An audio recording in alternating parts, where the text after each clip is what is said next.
오늘 함께 나눌 은혜의 주제는요, 누가복음 18장 14절인데요. 제가 말씀을 봉독하겠습니다. 누가복음 18장 14절.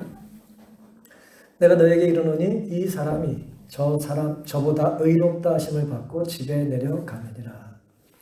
무릇 자기를 높이는 자는 낮아지고 자기를 낮추는 자는 높아지리라 하시니라. 이 본문의 말씀은 예수님께서 이제 바리새인에게 하신 말씀입니다.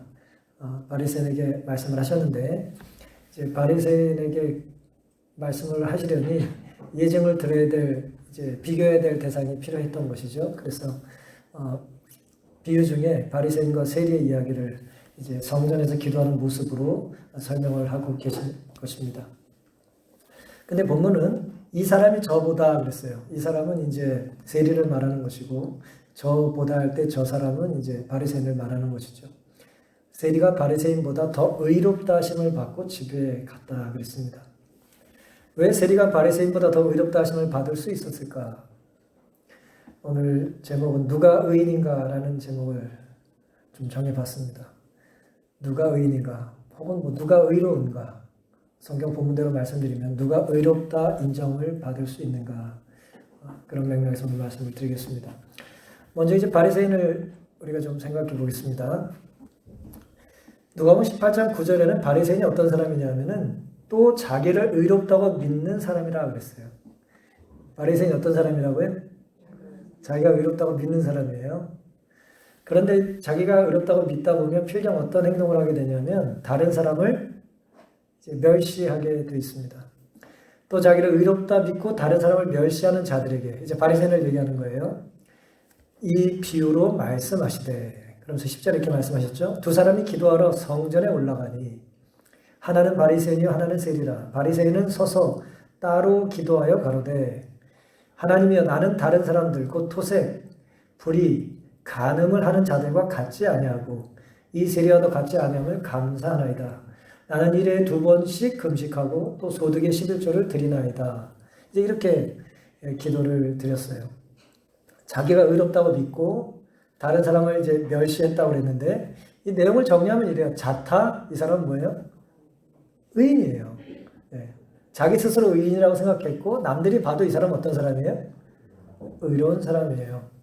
여러분이 지금까지 살면서 봤던 가장 경건한 어떤 그 신앙의 모델이 혹시 있으시다면 죄송하지만 그 사람보다 더 경건한 사람이에요. 바리새인은 우리가 흉내내기 힘들 만큼, 범접하기 힘들 만큼, 살면서 만나보기 힘들 만큼의 거룩한 삶을 추구했던 사람들입니다. 그런데 이 바리새인들은 자신이 정한 의의 표준을 이제 철저하게 지켰어요. 여러분 연초에 계획 세우시죠, 보통. 지금 10월인데요. 연초에 세운 계획 잘 지키고 계신가요? 연초는커녕 뭐 주초의 계획도 우리가 지키기가 힘들어요. 아침마다 세우는 계획도 우리가 지키기가 여간 어려운 게 아니잖아요. 근데 바리새인은 자신의 어떤 일생을 통해서 세운 거룩한 계획을 대충 지킨 게 아니라 뭐예요? 기분 내킬 때 지키는 게 아니라 마음이 동할 때만 지키는 게 아니라 누가 내 속을 뒤집어 엎으면 안 지키는 게 아니라 철저하게 지켰어요. 상황이 어떠하든 형편이 어떠하든 심지어 사람과의 관계가 어떠하든 바리새인은 빈틈없이 지켰어요. 자기가 정해놓은 의의 표준을 빈틈없이 지킨 것입니다. 왜냐하면 율법대로 살지 않았기 때문에 이스라엘이 망했다고 믿었던 사람들이거든요. 율법대로 살아야 구원이 있다고 믿는 거예요. 그런데 의의 표준을 철저히 지키다 보니까 어떤 문제가 생겼냐면은 내가 결심을 해서 열심히 지켜요. 근데 혼자 살 수 없잖아요, 우리가. 주변 사람이 내가 열심히 지키는 걸 보면 어때요? 우리가 나중에 뭘 생각하게 되냐면 주변의 시선을 의식하게 됩니다. 혼자 있을 때 그냥 이렇게 저렇게 살 수 있어요. 편하게 살든 거룩하게 살든 혼자 있을 때 살 수 있는데 주변에 누가 나의 이런 모습을 자꾸 뭐예요? 본다는 걸 아는 거예요. 그러니까 시선을 의식하게 되죠. 그러다 보니까 타인의 시선을 자꾸 의식하다 보니까 내 경건한 어떤 삶의 노력들이 점점 뭐에 익숙해지냐면 의로운 삶을 살다가 의로운 척 하는 데 익숙해지는 거예요. 이건 뭐 구분이 뭐 할 수는 있겠는데 의로운 삶이 있고 의로운 척 하는 삶이 있는 거예요. 의롭게 살기 위해서 노력하던 사람들이 자꾸 어떤 데 익숙해진다고요? 나를 의롭다고 보는 사람 앞에서 내가 뭔가 자꾸 의로운 행위를 보여줘야 되는 어떤 그럴듯한 이제 모습에 익숙해지는 것이죠. 주변 사람들은 어쨌든 바리새인을 경건주의자라고 불렀으니까요. 이들의 문제는 모종의 행동 양식이 그들이 정한 모종의 행동 양식이요. 뭐 선교가 됐든지 헌신이 됐든지 청지기 직분이 됐든지 뭐 봉사가 됐든지 뭐 예배가 됐든지 뭐 찬양이 됐든지 어떤 형태로든 신앙인의 삶의 모종의 행동 양식들이 구원을 지키는 데 있어서 절대적이다라고 생각한 거죠. 그래서 우리가 신학적으로 이것을 행위로 구원 얻는다 이렇게 믿는다 그래요. 행위로 말면 의라고 이제 말하는 거죠. 구원을 얻는데 구원의 근거가 뭐예요? 그의 행위였어요. 행위. 행동. 어떤 그가 실천하려고 하는 실행 수칙들을 정해놓고 하나하나 이제 지켜나가는 것이죠. 그들의 구원관의 전제는 거룩한 행실이 구원에 도달하게 해준다는 믿음이었어요. 그러니까 구원을 얻으려면 뭐 해야 돼요? 거룩하게 살아야 돼요. 거룩하게 살면 뭘 얻어요? 구원을 얻습니다. 아니, 성경이 이렇게 말한다는 게 아니라 바리새인들이 그렇다는 거예요. 그런데 보세요. 거룩함의 내적인 특징들이 있지 않겠습니까? 그러니까 겉으로 드러난 외적인 특징들 말고 내적인 특징이 있겠죠. 그렇죠? 없어요? 있어요. 네. 내적인 거룩함의 특징이 있습니다. 눈에 보여요, 안 보여요? 일단 내적인 특징은 보이지 않겠죠. 마음의 동기 보여요? 보이지 않아요. 우리가 무슨 하나님입니까? 누군가의 마음의 동기를 어떻게 알겠어요? 마음의 동기를 알 수가 없죠. 저 사람의 마음을 하나님께 드렸는지 안 드렸는지 우리가 평가할 수 있습니까? 평가할 수 없어요. 우리가 그냥 겉을 보고 판단하는 거예요. 어떤 사람이 예를 들어 뭐 술 냄새를 풍기고 혹시 교회에 왔다면 뭐 죄님께는 그런 건 없습니다만은 뭐 예를 들어 그런 분이 왔다고 치죠. 뭐 저도 목회하면서 여러 번 경험은 했어요. 그런 분이 계셨으니까요. 그럼 마음이 어때요? 새벽부터 와가지고 교회 와가지고 그냥 뭐 그래요. 그럼 참 불편하잖아요. 그런데 보세요. 그의 내적인 동기 우리가 알아요, 몰라요? 모르잖아요. 술을 마시고도 하나님을 찾아오는 그의 마음의 동기를 우리가 어떻게 알겠습니까? 얼마나 괴로움이 있는지 고통이 있는지 그 중독에서 헤어나지 못하는 몸부림을 우리가 어떻게 알겠냐 말이에요. 그러니까 눈에 보이지 않는 걸 몰라요. 그냥 눈에 보이는 것만 우리가 아는 거예요.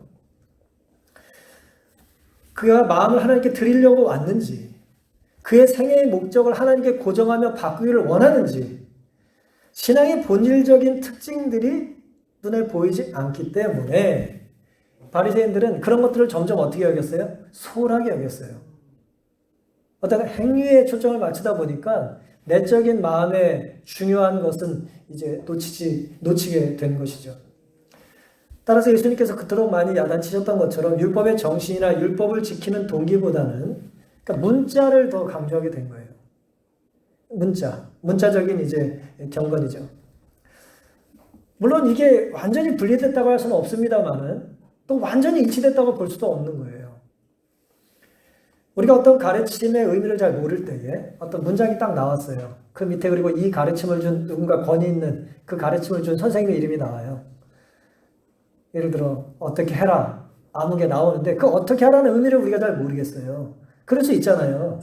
우리가 책을 읽을 때도 그 해독이 안 될 때 있지 않습니까? 이게 무슨 뜻인지 모를 때 있잖아요. 그럼 우리가 어떻게 해야 됩니까? 그 저자가 살아있다면 가서 뭐 해야 됩니까? 이게 무슨 뜻으로 하신 말씀입니까? 물어야겠죠? 그렇죠? 근데 예수님은 돌아가신 지가 오래되셨으니까 1세기 교회들은 뭐예요? 예수님의 제자들에게 물었어요. 맞습니까? 그다음에 제자들도 죽었어요.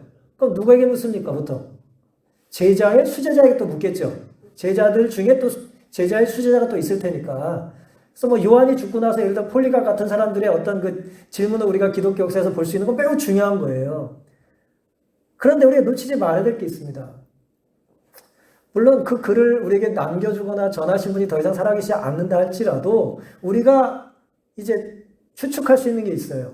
뭐가 있냐면은 그 가르침을 주신 분이 어떤 분인지를 우리가 균형 잡힌 생각을 가지고 공부하는 거예요.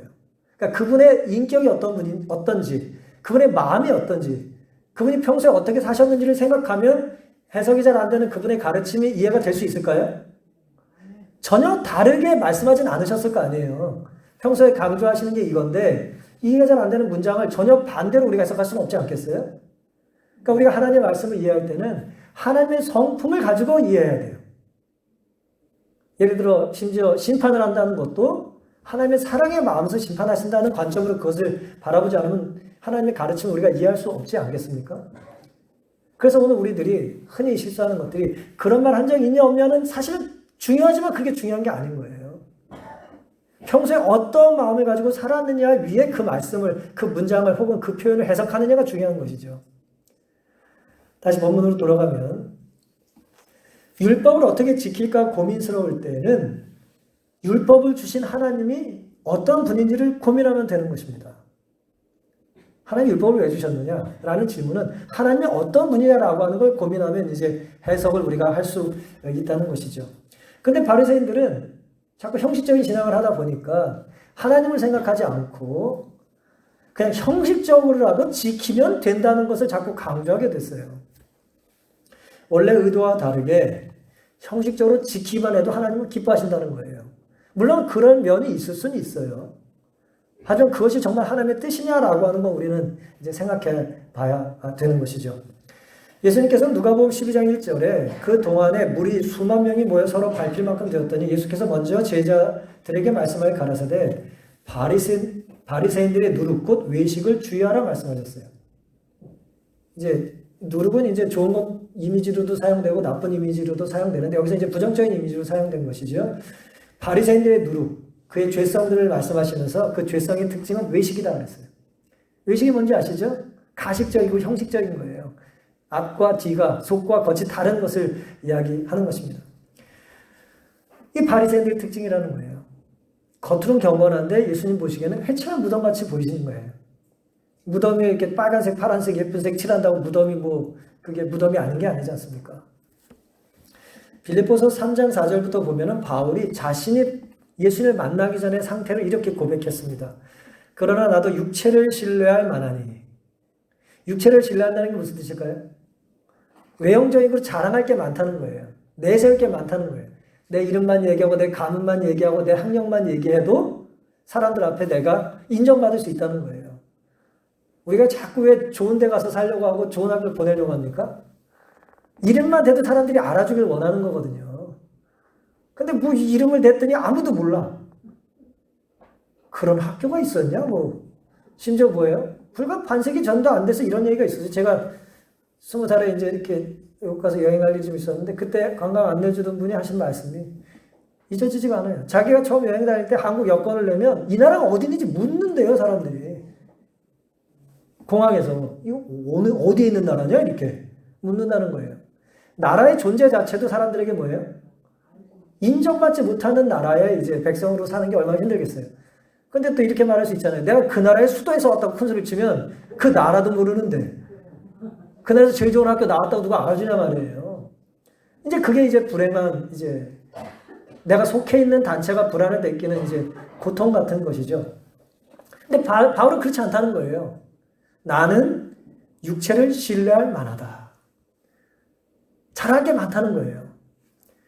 만일 누구든지 다른 이가 육체를 신뢰할 것이 있는 줄로 생각하면 나는 더욱 그러하니라. 아니 무슨 소리야? 이 사람도 괜찮은 사람이야 라고 얘기하면 바울이 뭐라고 한다고요? 내가 그 사람보다 더 대단한 사람이라 라고 하는 걸 내세울 수 있을 만한 사람이었다는 거예요. 이 사람 금메달 땄어요? 그랬더니 어디서 금메달 땄어? 아시안게임에서 금메달 땄는데요. 아시안이 어디 있어? 난 올림픽에서 땄어. 그런 거예요. 이 사람은 올림픽에서 금메달 하나 땄습니다. 그랬더니 뭐라 그래요? 뭔 소리야? 나는 5개 땄어. 내세울 게 더 많다는 거예요, 언제나. 나는 더욱 그러하니라. 내가 8일 만에 할례를 받고 이스라엘의 족속이요, 베냐민의 지파요, 히브리인 중에 히브리인이요, 율법으로는 바리새인이요 그랬어요. 흠없는 사람이라는 거예요. 공격할 게 없어. 빈틈이 없는 거예요. 완전한 사람이라. 겉으로는 완전해요. 공격할 게 없어요. 흔들어도 이렇게 먼지가 털면 먼지가 좀 나야 되는데 털면 털수록 무슨 미담만 나와. 이건 밝히려고 한 건 아닌데 그러면서 자꾸 좋은 얘기만 자꾸 나와요. 이렇게 주변 사람들 통해서. 바울이 그런 사람이었어요. 열심으로는 교회를 핍박하고, 교회를 왜 핍박했어요? 회심 전에? 이 유대교를 교회 기독교인들이 파괴한다고 믿었기 때문에 이제 교인들을 가서 벌을 준 거죠. 열심으로는 교회를 핍박하고 율법의 의로는 흠이 없는 자라 그랬어요. 이게 바울이 예수를 만나기 전의 상태였어요. 이런 모습이 누구라고요? 내가 뭐라 그랬어요? 바리새인이라고 말하잖아요. 율법의 의로는 흠이 없고, 이제 내가 바리새인이기 때문에, 율법으로는 바리새인이었기 때문에 지금 예수님께서 바리새인을 야단치는 말씀 중에, 비유로 말씀하신 중에 우리가 기억해야 될 게 있는 거예요. 바리새인의 태도는 결국 바울의 이전의 모습이었던 것이죠. 혹시 그리스 로마 신화 이야기 혹시 읽어보신 분들 아시겠지만, 거기 보면은 프로크루스테스라고 하는 이제 좀 남봉꾼 거인이 좀 나옵니다. 이제 어떤 사람이냐면은 이제 덩치가 큰 힘이 센 사람인데, 이 사람이 겉으로는 매우 친절해요. 아테네 옆에서 이제 뭐 여관 같은 걸 하던 사람인데, 이제 친절을 베풀어가지고 호의를 베풀어가지고 사람들이 숙박하게 만든 다음에 잠이 들 거 아니에요. 그 침대에 눕잖아요. 그럼 그 침대가 누구 침대예요? 지 침대예요. 자기 침대인데, 이 사람이 이제 거인이니까 덩치가 크잖아요. 그러니까 자기보다 사람들이 대부분 작을 거 아닙니까? 그러면 작은 사람들을 늘려요. 자기 침대에 맞춰서 잡아 당겨요. 그래서 이제 죽이는 거예요. 그리고 어쩌다 자기보다 더 큰 사람이 오면 어째요? 자기 침대를 좀 조절해서 죽이거나, 아니면 또 조절한다는 말도 있으니까, 아니면 긴 사람은 뭐예요? 죄송하지만 잘라요. 그러니까 자기 침대 사이즈에 맞는 거예요. 신데렐라 무슨 뭐 유리구두도 아니고, 내 침대에 딱 맞는 사람이 나올 때까지 이제 나쁜 짓을 계속 하는 것이죠. 요즘 뭐 심리학 용어로 이제 좀 사용되기도 합니다만은, 프로크루스테스의 침대 같은 이제 이 그리스의 신화의 이야기처럼, 이 바리새인들은 자기가 세운 기준에 맞춰서, 이 기준과 다른 사람들은 뭐예요? 잘못됐다고 본 거예요. 위험하죠? 위험하잖아요. 네. 왜 이런 행동을 했을까요? 확신이 있었기 때문이에요. 이 침대 사이즈에 맞는 것이 절대적으로 옳다는 거예요. 나만 옳다는 얘기예요, 나만. 내가 절대적으로 옳다는 거예요. 나만 옳다는 것은 뭡니까? 나만 옳을 수 있나요? 근데 나만 옳다는 생각은 뭐예요? 교만이겠죠. 그죠? 교만인 거예요. 교만한 사람들은 내가 옳다는 확신이 강하기 때문에 다른 사람들을 성경대로 말하면 멸시하게 돼 있어요. 자기를 의롭다고 믿고 다른 사람을 멸시하는 자들. 내가 의롭다고 믿기 때문에 다른 사람을 이제 멸시하는 것입니다. 멸시라고 번역된 헬라어는요, 성경에 이제 몇 가지로 번역이 됐는데, 누가복음 23장에는 이제 업신여긴다로 번역을 했어요. 헤롯이 그 군병들과 함께 예수를 업신여기며 할 때 이 단어가 멸시한다는 단어와 똑같은 단어입니다. 사도행전 4장 11절에는 이 예수는 너희 건축자들의 버린 돌로서 했어요. 많이 우리가 사용하는 성경절이잖아요. 건축자들이 예수라고 하는 돌을 쓸모없다고 버렸잖아요. 그 버린 돌이라고 할 때 그 버린이 이제 멸시라는 단어와 똑같은 단어예요. 고린도서 10장 10절에는 이제 바울을 사람들이 어떻게 이해했냐면, 외모가 그렇게 출중한 사람이 아니었기 때문에 든질함도 있었고, 뭐 곱출한 얘기도 있어요. 어쨌든 바울이 출중한 외모를 가지지 않았는데, 이 사람들이 바울을 외모를 처음 보지 않고 처음에 뭘로 봐요? 보통 선교지에 편지를 써서 보냈으니까 글로 보잖아요. 근데 글에는 힘이 있고 능력이 있는데, 고린도서 10장 10절에 이런 말씀이 있어요. 저희 말이, 그러니까 바울의 편지를 접한 사람들이 그 편지는 중하고 힘이 있으나 그 몸으로 대할 때는 막상 그 저자 바울이 와서 보니까 어때요? 약하고 말이 뭐예요? 시원치 않다. 이 시원치 않다가 멸시한다는 단어 같은 단어예요. 그럴 수 있죠? 글은 아주 잘 쓰는데 말 재주가 없거나, 그렇잖아요. 말은 아주 잘하는데 뭐 그 실력이 아주 형편없고 뭐 그런 것이 있는 거예요. 바울이 이제 글은 아주 힘있게 썼지만 외모가 현찮다고 이제 비아냥을 당한 것이죠. 이게 이제 바리새인들이 멸시했다라고 하는 것들의 성경적인 몇 가지 단어의 용례가 되겠습니다. 자기 의로 꽉 찬 타인을 멸시한 바리새인들의 또 다른 문제는, 멸시는 멸시로 끝나지 않고요, 이제 분리하게 돼 있어요. 바리새라는 말 자체가 이제 분리주의자라는 뜻입니다. 예. 거룩이란 말도 분리라는 뜻이지만 바리새 예수님께서 야단 많이 치셨던 바리새인들도 분리한다는 뜻이에요. 그러니까 분리라는 건 이제 두 가지 의미가 있는 거죠. 긍정적으로 분리하는 게 있는 거고 구별하는 것이죠. 그렇죠? 부정적인 이제 구별이 있는 거예요. 겸상하지 않겠어? 뭐 너랑 어떻게 같이 먹을 수 있나? 불과 촉 이제 인도에서 문제가 많이 되는 접촉 자체를 이제 하지 않는 거죠.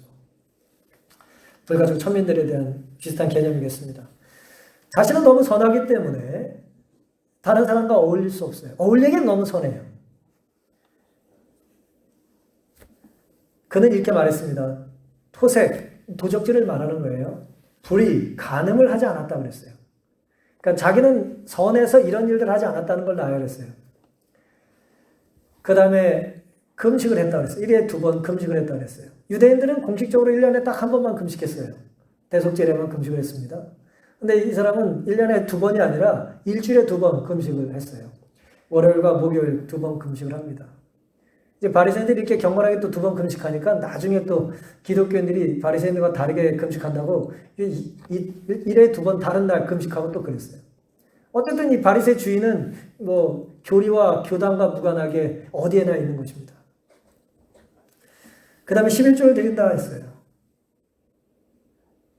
그러니까 11조를 드린다라고 할 때 이렇게 대충 드린 게 아니란 말이에요. 아주 정말 철저하게 드렸어요. 뭐 예를 들어 우리가 상추 아무 생각 없이 먹잖아요. 이 사람들은 상추 잎을 하나씩 따면서도 11조를 구별했어요. 야, 이거 몇 번째 잎이냐? 깻잎 따면서 구별하고 잎을 하나하나 세면서 구분했어요. 그들의 경건은 정말 누가 봐도 부정할 수 없는 사실이었어요. 그런데 놀랍게도요. 누가복음 18장 11절에 대한 이제 본교의 주석은요. 11절의 말씀이 바리새는 서서 따라 기도하며 그러되 하나님이여 나는 다른 사람들과 토색, 불의, 간음하는 자와 같지 아니하고 이 세리와 같지 아니함을 감사합니다라는 말씀이잖아요. 이 감사한다는 것에 대한 본교 주석은 이렇게 주석을 했습니다. 이 말은 하나님, 당신을 경배하러 나오는 사람들 중에 나 같은 사람이 있기 때문에 당신은 감사해야 합니다. 나는 보통 사람들과는 비교할 수 없을 만큼 뛰어납니다라는 뜻이다 라고 주석했어요. 이 바리새인의 기도의 의미가 이런 것이었다는 거예요. 우리가 그럴 때 있어요, 없어요? 이런 어떤 그 감사해야 된다는 이제 요구를 할 때가 있지 않습니까? 뭐 자녀들도 그런 얘기 하잖아요.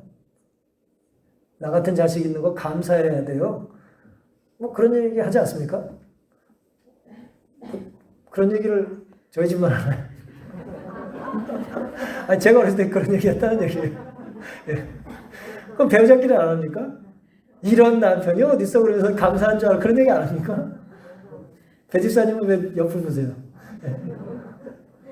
아내도 그렇게 할 수 있잖아요.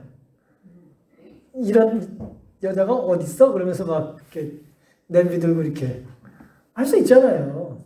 지금 바리새인이 그런 의미로 기도했다는 거예요. 나 같은 신앙인이 있는 걸 하나님 감사해야 됩니다. 그만큼 이 사람이 경건하게 살았다는 거예요. 이제 내가 얼마나 잘났는지를 자랑하는 게 이제 교만이죠. 죄입니다. 남과 비교해서 우월감을 느끼지 않을 수 없는 상태가 죄예요. 뭐 느끼고 싶지 않은데 너무 우월해. 그걸 자꾸 이렇게 자랑하는 게 죄입니다. 성전에서조차 타인과 어울리지 않는 것, 따로 서서 기도했다 그랬잖아요.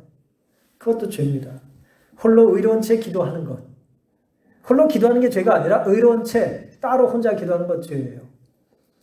내가 율법을 잘 지켰다고 자랑하고 나는 죄를 범치 않았다고 자랑하는 것이 죄입니다. 그러니까 뭘 했다는 것도 자랑이 되고 뭘 하지 않았다는 것도 자랑이 될 수 있잖아요. 예. 의도 마찬가지예요. 뭘 한 것이 의고 무엇을 하지 말아야 될 게 의일 텐데 어쨌든 이것이 자랑이 된다면 죄가 되는 것이죠.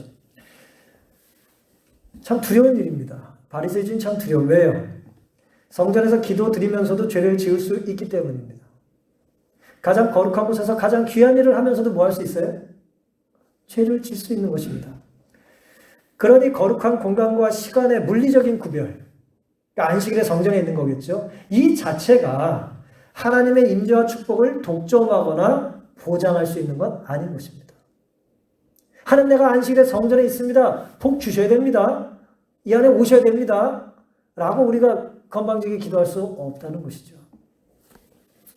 아무리 우리가 성전 깊숙한 곳에 발을 들여놓았다 할지라도 마음까지 자동적으로 하나님과 가깝게 되는 것은 아닌 것입니다.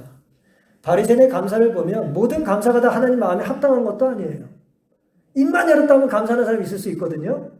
근데 그 모든 감사가 또 폭력일 수도 있잖아요. 모든 감사가 또 하나님의 뜻에 일치하는 것도 아닌 것입니다. 감사의 대상은 하나님뿐이죠. 감사 형식을 빌려서 자기를 자랑하는 기회로 삼는 것은 죄입니다. 그러면서 우리가 간증을 좀 조심할 필요가 있어요. 간증을 잘못하면 뭐가 남아요?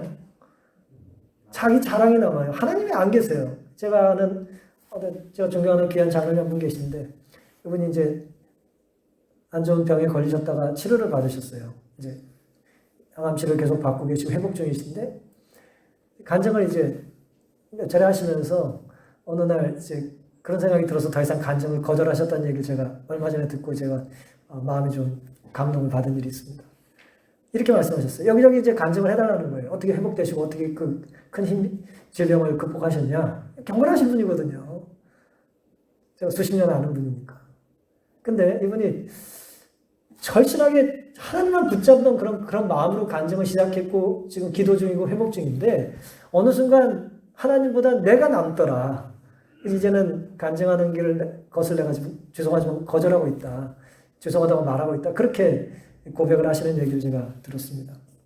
모든 간증이 다 그렇다는 것이 아니라 누군가 간증을 그런 것 때문에 혹시 힘들어한다면 너무 또 간증을 하고 이렇게 순종하는 마음을 하라고 또 너무 몰아세우지 마십시오. 그분은 하나님께 순종하기를 원하니까 그럴 수 있는 것입니다.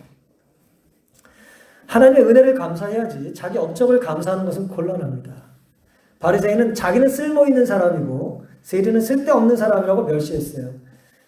박하와 회양과 근채, 채소라고 생각하시면 돼요. 채소 하나하나 뿌리 빼고 다 11조를 구별했다 이거예요.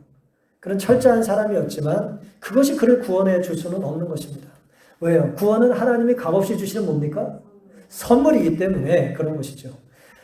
값없이 주시는 선물이에요. 왜냐하면 값을 매길 수 없어요. 그게 뭐야? 우리가 구매할 수 없습니다. 구원은 내가 뭔가 값을 지불하고 구매할 수 있는 상품이 아니에요. 그것은 전적으로 하나님의 은혜가 담겨진 선물입니다. 그래서 주님은 이런 바리새인들을 의롭다고 칭찬하실 수 없으셨던 거죠. 그럼 세리를 좀 잠시 생각해 볼까요? 누가복음 18장 13절에 보면 세리는 멀리 서서 바리새인은 따로 서 있었고 세리는 멀리 서 있었어요. 굉장히 차이가 있죠? 감히 눈을 들어 하늘을 우러러 보지도 못하고 성전에 와서도 뭐예요? 하늘을 우러러 보지 못해요. 경건한 유대인들은 손을 들고 하늘을 향해서 이렇게 기도를 했단 말이에요. 세리는 자기는 하늘을 쳐다볼 수가 없어요. 다만 가슴을 치고 또 숙여지겠죠? 이렇게. 이건 아니잖아요. 가슴을 치고 몸을 숙이고 가로되 하나님의 불쌍히 여기 없어서 나는 죄인으로소이다 라고 이제 말했습니다. 아마도 세리는 성전 안에 있지 못했을 겁니다. 우리가 얼마 전에 공부한 것처럼 이방인 애들이 있었을 가능성이 많아요. 경건한 유대인들 들어가는 곳에 들어가지 못한 거예요. 막아서. 들어가지도 못하고 들어가면 죽으니까 이제 여기까지는 경건한 사람들만 들어오니까 아무나 들어오면 안 되잖아요. 이방인, 세리 같은 죄인들 들어오지 말아야 됩니다. 여기서 잘못돼서 죽으면 책임은 전적으로 너에게 있다. 뭐 그런 경고문을 붙여놨으니까. 이방인들에서 고개를 숙이고 가슴을 치면서 하나님께 긍휼을 요구합니다. 기도드릴 자격이 없다고 생각했겠죠. 용서받을 자격도 없다고 생각했을 것이고 무가치한 자라고 이제 생각을 한 것입니다. 하지만 너무 절박했어요. 절실한 것입니다. 하나님께서 불쌍히 여겨주지 않으면 자기에게는 뭐가 없어요? 소망이 없는 거예요. 사람들의 인정이 절박한 게 아니라 절실한 게 아니라 하나님의 긍휼하신 용서가 절실한 거예요.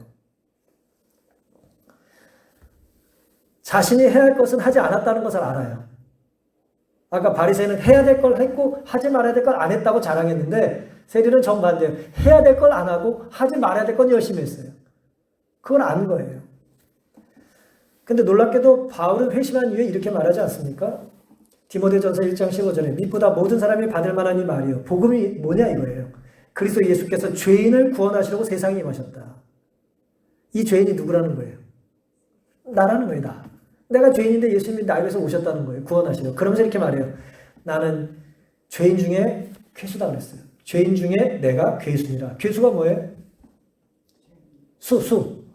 머리라 이거예요. 대장이라 이거예요. 우두머리라 이거예요. 내가 죄인 중에 최고 큰 죄인이라는 거예요. 근데 이게 놀랍게도 시제가 현재로 기록되어 있어요.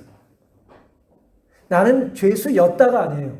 과거에 죄수였다가 아니라 뭐라는 거예요? 난 지금도 여전히 큰 죄라는 걸 내가 안다는 거예요. 하나님이 오늘도 날 용서해 주시지 않고 오늘도 나를 붙잡아 주시지 않고 이번에도 나에게 은혜를 베풀어 주시지 않으면 나는 큰 죄인이라는 것, 가장 큰 죄인이라는 것을 바울은 통렬하게 이제 고백을 하는 것입니다. 이런 인식이 어떻게 가능할까요? 어떻게 나는 가장 큰 죄인이라고 하는 고백이 이게 수사로 하는 얘기입니까? 어떻게 이런 인식이 가능할까요? 내가 죄인이라는 인식은 예수님과의 관계에 반비례해요. 잘못 설명해 비례해요. 예수님께 가까이 나가면 나갈수록 난 죄인이라는 의식이 커져요. 그렇죠? 그러면서 이제 비례하는 거예요. 가까이 나가면 나갈수록 내가 죄인이라는 것을 더 깊이 깨닫게 됩니다. 근데 멀어지면 멀어질수록 나는 뭐가 돼요? 죄인이 아니고 의인이라고 느껴요. 왜요? 비교할 대상이 예수님이 아니니까. 누구랑 비교해요? 예수님과 가까이 나가면 내 비교의 대상이 누구예요? 예수님이 되니까 나는 죄인이라고 자꾸 깨닫는 건데 예수님과 멀어지면 비교의 대상이 누가 돼요? 누가 됩니까? 세리들이 비교의 대상이 되잖아요. 아이고 난 그래도 뭐 A네 A. 이 자꾸 상대평가에 이제 익숙해져가지고 100명 중에 내가 그래도 야 그래 5번째다 나 5등이다 야. 자꾸 그렇게 되는 거예요. 근데 회심한 이후에 바울은 비교의 대상이 다른 사람이 아니에요. 나는 율법의 의로 흔히 없는 사람이다. 나는 더욱 자랑할 만하다는 것이 없고 이제 예수님과만 비교하게 돼. 예수님만 비교한다는 건 뭐예요? 예수님만 바라본다는 거잖아요. 그러니 내가 점점 죄인이라는 것을 깨닫게 되는 것이죠. 사실 그래서 실물교훈에도 그런 말씀을 하신 것입니다. 우리가 예수님께 가까이 나아가면 갈수록 또한 그분의 품성의 순결함을 더욱 분명하게 인식하고 그렇게 하면 할수록 우리의 죄는 심히 가증함을 더욱더 깨닫게 되며 자신을 높이고자 하는 마음은 더욱더 이제 사라질 것이라고 이제 훨씬 말씀하셨어요. 당연한 얘기죠. 거울에 가까이 있는 사람이 더 얼굴에 먼지 묻은 걸 닦을 가능성이 많은 것입니다. 목욕도 하는 사람이 자주 해요. 안 하다가 하면 또 몸에 안 좋다네요. 너무 오랫동안 이제 씻지 않는 사람은 면역력이 갑자기 떨어진대요. 씻으면. 충격을 받는 거죠. 이게 교회에서 갑자기 회개하면 죽는 거예요. 나를 불쌍히 여겨달라고 하나님께 자비를 구하고 하나님의 사랑을 간청한 겁니다. 너무 답답하니까 가슴을 쳐요. 이게 내가 죄인인 걸 아니까 가슴이 답답한 거예요. 다른 사람이 눈에 들어오지도 않아요. 하나님만 이제 생각하게 되는 것이죠. 나는 죄인으로서이다라는 말은 다른 죄인은 없고 오직 자기만이 유일한 죄인인 것처럼 말한 것이다. 동의하십니까? 내가 너무 급하면 다른 게 눈에 들어야 안 들어요? 안 들어오죠. 창피하고 부끄러운 게 중요한 게 아니에요. 지금 내가 일단 살아야 되는데 살 자격은 없는데 살 유일한 방법은 하나님뿐이라는 건 알고 있어요. 그래 하나님 앞에 가슴을 치는 거죠. 나 좀 받아달라고 말이죠. 바리새인들은 가장 높은 곳이 내 자리라고 자부한 반면에 세리는 가장 낮은 곳이 자신에게 어울리는 곳이다라고 하는 걸 인정했습니다. 교만한 의인과 겸손한 죄인이 한 공간에서 똑같은 일을 하고 있어요. 성전에서 기도하는데 똑같이 기도하고 있지만 전혀 다른 모습을 가지고 있는 것입니다. 우리는 어떤 마음을 가지고 성전을 찾고 예배를 드려야 할까요? 우리 안에 하나님께서 기뻐하실 만한 치열하고 절실한 예배 열정이 오늘 이 순간 있게 되기를 간절히 바랍니다. 예수님께서 세리가 바리새인보다 더 의롭다고 말씀하신 이유가 무엇일까요? 14절 내가 너에게 이르노니 이 사람이 저보다 의롭다 하심을 받고 집에 내려가느니라. 세리가 바리새인보다 잘한 게 뭘까요? 무릇 자기를 높이는 자는 낮아지고 자기를 낮추는 자는 높아지리라. 여기 이제 답이 있습니다. 세리는 자기를 자꾸 높였어요. 의를 쌓았고 자랑을 했고 자기가 못난 사람들과 비교해서 자기가 낫다고 생각한 것이죠. 사다리 위에 자기가 자꾸 올라왔어요. 근데 세리는 뭐예요? 뭐 비교해 볼 것도 없지만 예? 하나님 보시니 절대 자기는 죄인이라고 하는 것을 이제 절감한 것이죠. 그러니 뭐 나는 낮아져도 성전 바닥에 이제 무릎 꿇고 살더라도 내가 성전에서 쓰레기통을 치우더라도 나 좀 성전에 있게 해달라는 그런 간절함이 있었던 건 아니겠습니까? 왜 그는 바리새인보다 세리가 예수님께서는 의롭다 하심을 받고 집으로 내려갔다고 말씀하셨을까? 우리가 여기서 이제 주목해 봐야 될 건 이겁니다. 예수님 이렇게 말씀하셨는데 바리새인과 세리도 정작 그렇게 정말 예수님 말씀처럼 느끼고 돌아갔을까요? 세리가 집에 가면서 나는 의인이 아니야 라고 하고 가고 세리는 이제 난 의인이 됐네 그러고 갔을까요? 전혀 그러지 않았겠죠.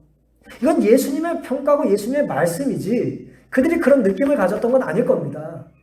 여러분 신앙에 있어서 감정은 그런지 본질적으로 중요한 건 아닌 거예요. 내가 아무리 의롭다고 내가 얘기하고 사람들이 의롭다고 칭찬해 주는 것이 예수님 보시기에도 항상 그런 것은 아닌 것이죠. 중요한 건 뭐예요? 자칭도 타칭도 아니에요. 누가 인정하는 게 중요해요? 주님이 인정하시는 게 중요합니다. 그걸 내가 비록 느끼지 못한다 할지라도 그것이 중요한 거예요. 그러니 목마름을 계속해서 느끼고 있다는 건 매우 중요한 것입니다. 내 감정보다 주님의 약속이 중요하고 내 감사의 이유가 주님의 뜻과 부합되어야 되는 것입니다. 기쁘고 감사하게 살아도 죄인일 수 있고요. 괴롭고 후회되며 가슴 치며 사는 사람도 의인으로 인정받을 수 있습니다. 이 기독교의 역설입니다. 그러니 의란 자신이 의롭지 않음을 회개하는 자에게 주시는 하늘의 선물이고요. 선물을 받아놓고 받지 못했다고 느낄 수도 있지만 어쨌든 하나님의 선물이고 죄란 무엇인가? 자신의 의로움을 자랑하는 자에게 주시는 심판과 정죄입니다. 이 정죄를 받고도 받은지도 모를 수도 있는 것이죠. 하나님의 은혜는 우리가 의롭게 되는 데 있어서 하나님의 은혜는 절실한 것인데 바리새인들은 자신이 하나님의 은혜를 필요로 할 만큼 죄인이 아니라고 느꼈기 때문에 하나님의 용서를 받을 수 없었던 것이고요. 세리는 반대였기 때문에 용서를 받고 은혜를 경험할 수 있었던 것입니다. 부자 선지자 화이트의 표현을 빌자면 바리새인의 기도엔 그리스도의 공로라는 향이 동반되지 않았다는 거예요. 우리의 기도는 누구의 이름으로 드립니까? 예수님의 이름으로 드리는 이유는 뭐예요? 예수님의 이름이 아니면 우리의 회개는 효과가 없는 거예요. 그래서 우리가 기도의 향에는 항상 예수 그리스도의 향이 함께 올라가야 되는 것입니다. 그 향은 어떤 향이에요? 그리스도의 십자가라고 하는 예수님의 공로가 이제 우리를 구원하는 보장이 되는 것입니다. 그런데 마치 부도난 것처럼 말이에요. 아무리 그 수표를 써도 쓸 수 없는 것 같은 예수님의 사인이 들어가지 않으면 그건 부도난 것과 마찬가지예요. 용서라고 썼는데 용서가 안 된 거죠. 지불이라고 썼는데 지불이 안 된 거죠. 십자가로 예수님께서 우리에게 주신 구원이라는 사인이 반드시 있어야 되는 것입니다. 우리의 삶에.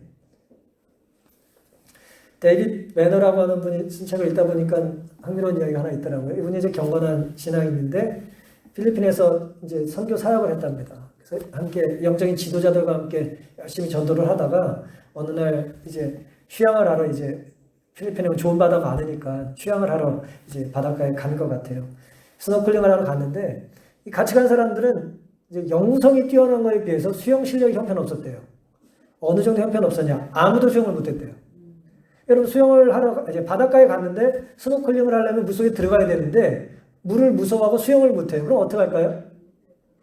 못하는 거죠. 그런데 이제 구명조끼를 입고 또 그래도 여기까지 왔는데 아깝지 않냐. 그러니까 이제 안경 쓰고 파이프 연결하고 이제 그렇게 되면 배 끝에 붙잡고 안 들어간다고 막 다들 난리가 난 거예요. 그때 이제 이분이 이렇게 말을 했답니다. 두려움을 갖지 말고 이제 물가에 한번 들어가 봐라. 그러면서 이제 찬찬히 설득을 한 거예요. 구명조끼를 벗고도 스노클을 사용하면 물에서 수영할 수 있다고 얘기를 한 거예요. 이게 말이 쉽습니까? 근데 놀랍게도 이 사람들은 성숙한 그리스도인들이잖아요. 그래서 뭘 잘했냐면 믿는 걸 잘했대. 그러니까 자기 말을 그 사람들이 잘 믿어줬다는 거예요. 그래서 이렇게 말한 거예요. 구명조끼를 벗고도 물속에 들어가면 빠져 죽지 않는다. 놀랍게도 1시간이 채 되지 않아서 다들 구명조끼를 벗어 던지고 스노클을 하면서 물고기 구경을 한 거예요. 너무 신기하지 않습니까? 어떻게 그럴 수 있었는가? 누구 말을 들은 거예요? 수영을 잘하는 이 사람 말을 듣고 물에 빠져 죽지 않는다는 말을 들은 거예요. 근데 더 놀라운 건 뭐냐면 그 중에 한 사람이 나중에 이런 말을 한 거예요. 그들은 이미 하나님을 의탁하는 것을 배웠기 때문에 믿음 좋은 사람의 말을 잘 들었는데 그 잘 들었을 때 이 사람이 했던 한마디가 매우 이제 통찰력 있는 거예요. 기뻐하면서 이렇게 말했대요. 물속에서 수영하면서. 내가 물에 뜨기 위해 아무것도 하지 않아도 된다는 것을 아무도 가르쳐 주지 않았어요. 지금까지 살면서 그 사람들이 물속에 들어가가지고 바다에서 아무것도 하지 않아야지 돼 라고 하는 걸 아무도 가르쳐 주지 않았다는 거예요. 이게 이제 수영을 할지 모르는 분은 이제 헷갈리는데 수영을 하는 분들에게 무슨 얘기인지 알죠.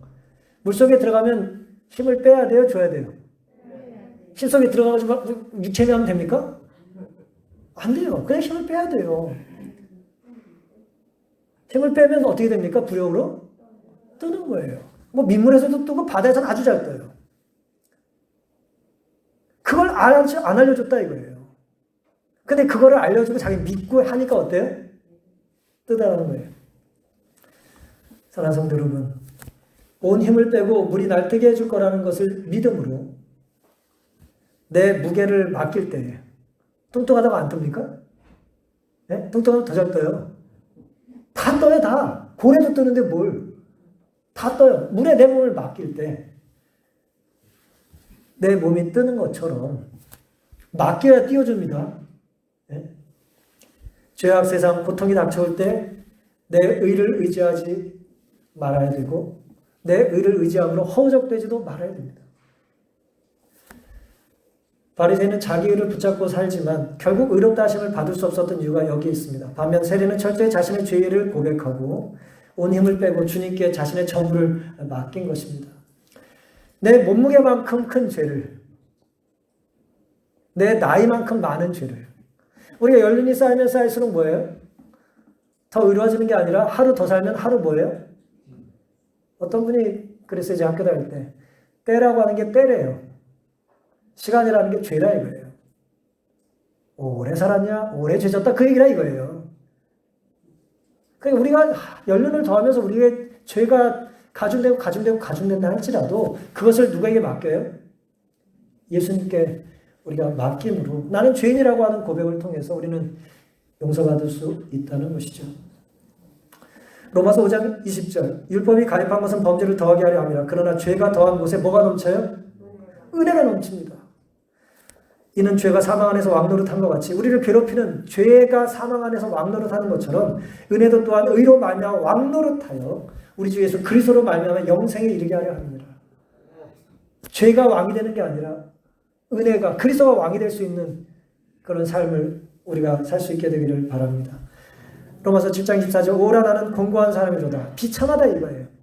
요즘 여러분과 어떤 이 교회 형편이 주변 환경이랑 참 비슷해요. 오라 장이동 공고하다. 비참하고 소망 없고 불행하고 괴로운 상황이란 얘기죠. 이 사망의 몸에서 누가 나를 건져내랴. 우리 주 예수 그리스도로 말미암아 하나님께 감사하리로다. 하나님께 감사하는 것이죠. 시편 51편 17절 하나님의 구하시는 제사는 상한 심령이라. 하나님이 상하고 통회하는 마음을 주께서 하나님이여 상하고 통회하는 마음을 주께서 뭐 하지 않아요? 멸시치 아니하신다 그랬어요. 멸시라는 말이 다시 등장합니다. 바울이 자신이 하나님께 큰 죄를 짓고 회개할 때 하나님이 내 마음이 상해가지고 가슴을 치며 회개할 때 나를 째려보지 않는다 이거예요. 나를 멸시하지 않으신다는 거예요. 바리새인들은 세리들을 멸시했지만 주님은 애통해하는 세리를 긍휼의 시선으로 보신 것입니다. 우리가 죄인인 것을 고백하는 찢긴 마음을 회복시켜 달라고 간구하는 이 안식일 되기를 간절히 바랍니다. 바리새인만 경하는 게 아니에요. 경하는 누구에나 있습니다. 이 본문에 등장인물이 2명밖에 없지만은 우리의 삶에는 4명, 6명 많아요. 어떤 모습들이 있습니까? 세리같이 살면서 바리새인처럼 말해. 얼마든지 그럴 수 있어요. 바리새인처럼 경건하게 살지도 않아. 근데 또 그렇게 뭐 또 시선은 또 바리새인의 시선을 갖고 살아요. 예수님 어떤 분이셨습니까?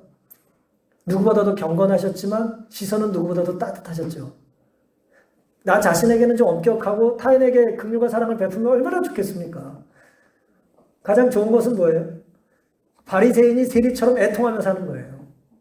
얼마나 좋겠습니까, 그러면? 경건하게 신실하게 살려고 몸부림치며 살면서 밤마다 와서 애통하면 얼마나 하나님 보시기 이쁘시겠어요. 근데 뭐 세리처럼 살면서 바리새인처럼 뻣뻣하니 이건 뭐 어떻게 하겠습니까? 가슴 아픈 것이죠. 이제는 교만을 버리고 주님 없이 한순간도 살 수 없다는 바울 같은 고백이 우리에게 있게 되기를 바랍니다. 주님의 겸손을 본받고 자랑보다는 필요하면 침묵을, 높아짐보다는 낮아짐을 택할 수 있기를 바랍니다.